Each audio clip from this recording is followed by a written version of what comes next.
दोस्तों, कंधार हाईजैक के बारे में तो आप सभी को याद होगा, जिसमें आतंकियों ने प्लेन को हाईजैक करके कंधार ले गए थे और यात्रियों के बदले में आतंकियों को रिहा किया गया था। कंधार हाईजैकिंग में पाकिस्तान में बैठे आकाओं का रोल सामने आया था, लेकिन भारत में एक ऐसी भी प्लेन हाईजैकिंग हुई थी जिसमें पाकिस्तान ने तगड़ी मदद की थी। वो दिन था 10 सितंबर 1976।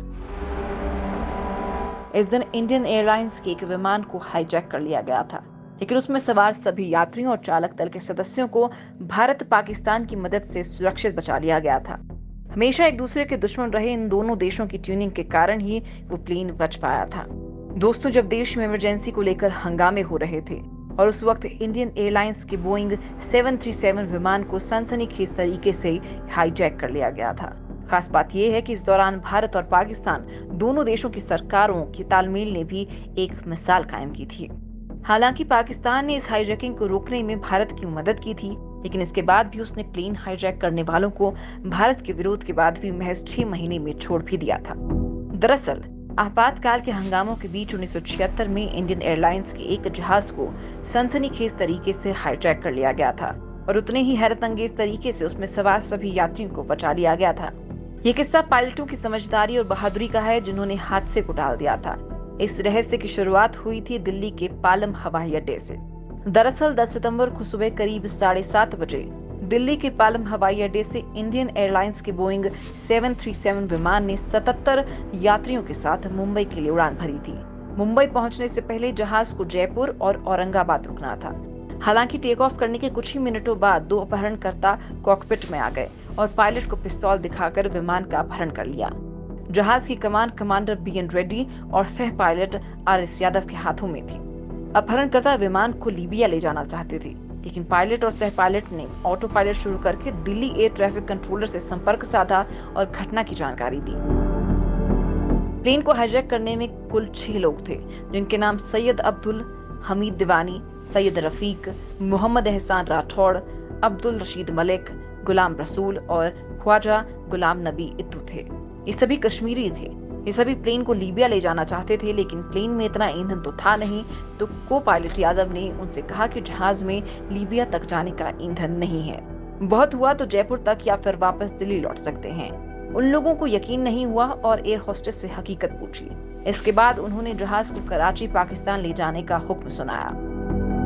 दिल्ली से कराची की हवाई दूरी लगभग 1100 किलोमीटर है। वहीं लाहौर दिल्ली से महज 411 किलोमीटर दूर है। हाईजैकरों ने प्लान में तब्दीली की। लाहौर से ईंधन लेकर लीबिया के लिए उड़ना तय हुआ। पायलट की समझदारी से विमान को लाहौर ले जाया गया, जबकि वो कराची जाने को कह रहे थे। हाईजैकरों ने किसी गड़बड़ी के होने के डर से दोनों पायलटों को अलग कर दिया। रेड्डी को जहाज के शौचालय में बंद कर दिया गया। यादव ने जहाज का रुख लाहौर की तरफ मोड़ दिया। सुबह के 8:30 बजे जहाज लाहौर के आसमानों पर मंडराने लगा। यादव ने लाहौर एयरपोर्ट के एयर ट्रैफिक कंट्रोलर को हालात से रूबरू करवाया और हवाई पट्टी पर उतरने की इजाजत मांगी। वहां भी हंगामा मच गया। हालांकि कुछ समय बाद ही जहाज लाहौर की जमीन पर उतर गया। दिल्ली से मुंबई जाने वाले यात्री अब दूसरे ही मुल्क में थे और मुल्क भी था पाकिस्तान। 1971 की जंग को गुजरे ज्यादा वक्त नहीं गुजरा था।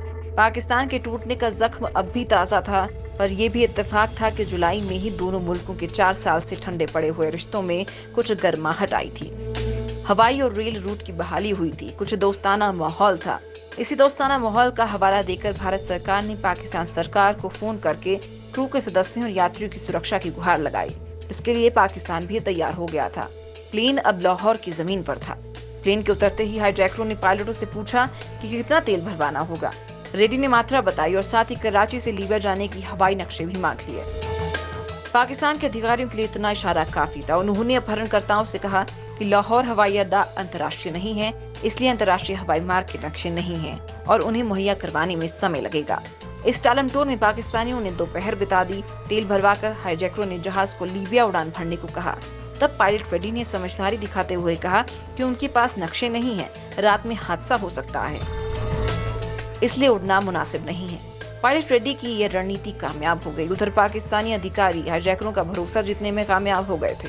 सबसे पहले तो उन्होंने हाईजैकरों से उन यात्रियों को रिहा करने की अपील की जो बीमार थे या इस हादसे से जिनकी तबीयत खराब हो गई थी। हाईजैकरों ने उनकी बात मान ली। रेड्डी और पाकिस्तानी अधिकारियों ने आगे की बातचीत में उनका मकसद जानना चाहा तो उनके सरगना ने कहा कि वो लीबिया पहुंचकर ही बताएंगे। फिर उन्होंने रेड्डी से कहा कि जहाज में 2 इजरायली सफर कर रहे हैं और उनको लीबिया ले जाने का प्लान है। रेड्डी ने उन्हें भरोसा दिलाया कि जहाज में कोई भी इजरायली सफर नहीं कर रहा है, पर वे माने नहीं। इसी जद्दोजहद में रात हो गई और उड़ना मुश्किल हो गया। इसी बीच प्लेन के पायलटों ने एक और चाल चल दी, जिसमें हाईजैकर फंस गए। दरअसल हाईजैकरों ने गुजारिश की कि जहाज की बत्तियां और एयर कंडीशनर चालू रहने दे। इस पर पायलटों ने कहा कि जहाज का इंजन रात भर चालू नहीं रह सकता, वो गर्म हो जाएगा। लाहौर में सितंबर की गर्मी भी बेहाल कर देती है। हाईजैकरों को गर्मी में रात गुजारनी थी। जहाज में उसके 5 साथियों को छोड़कर उनके सरगना, तमाम यात्रियों, क्रू के सदस्यों को जहाज से उतारकर बस में बिठाकर लाउंज में ले जाया गया।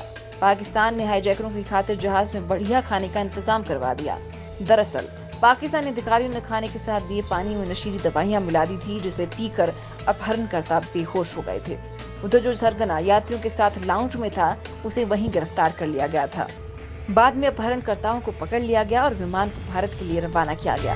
11 सितंबर 1976 को बोइंग 737 सारे यात्रियों को सुकुशल लेकर वापस भारत आ गया। बाद में मालूम हुआ कि इस हंगामे से अपहरणकर्ता कश्मीर की आजादी की आवाज पूरी दुनिया में उठाना चाहते थे और उनका किसी भी यात्री को नुकसान पहुंचाने का इरादा नहीं था। वहीं 7 जनवरी 1977 को सभी अपहरणकर्ताओं को पाकिस्तान सरकार ने रिहा कर दिया था। वहीं पाकिस्तान के इस फैसले का विरोध भारत ने काफी किया था, लेकिन इसके बाद भी पाकिस्तान ने उन्हें छोड़ दिया। इसके बाद कभी भी इन हाईजैकरों का पता नहीं चला। ये आखिरी मौका था जब पाकिस्तान ने भारत की मदद की थी।